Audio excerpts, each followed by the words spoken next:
U.S. Treasury Secretary Scott Bessent sells President Trump's economic plan to the Milken Conference. Tariffs are engineered to encourage companies like yours to invest directly in the United States.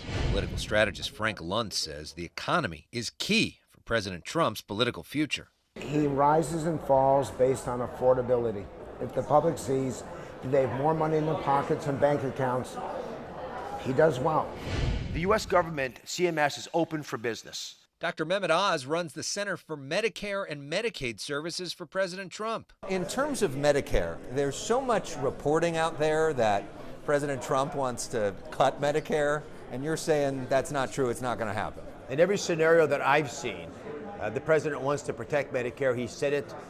He said he wants to love and cherish these programs. Some in this mostly wealthy crowd are skeptical.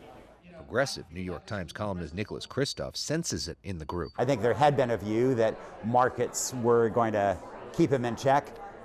I think that's a somewhat harder argument to make now than it was 2 months ago. I mean, you get the sense that some of these people, these rich people who supported Trump, they're even surprised, and maybe that's a little and more nervous. than I thought. Yeah, I mean, I think that, their portfolios have taken a hit. But he's got the strongest, most intense group of people I have ever seen in my studying politics over the last almost 50 years now.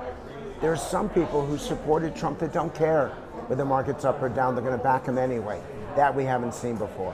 This conference brings together thought leaders from a variety of fields, including politics, tech, sports, entertainment, and more. In a world that's so divided today, sports and music brings people together. Baseball legend Alex Rodriguez is part of an all-star panel talking about the business of sports. Actor Jason Sudeikis discusses mental health. This women's sprint to women's health. Former First Lady Dr. Jill Biden leading Milken's efforts on women's health and supporting California's first partner.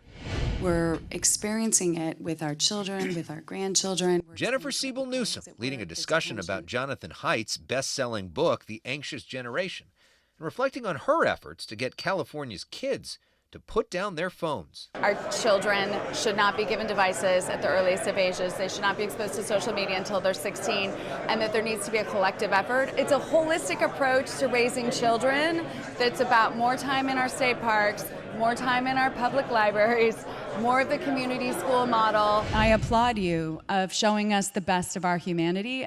Newsom also leading a talk with Chef Jose Andres, who feeds people after disasters, including LA's wildfires. What were the sort of lessons learned from that, or your big takeaways from that experience? The model of bringing people together over food, being of service, is so good for our country, and I think we need more of it.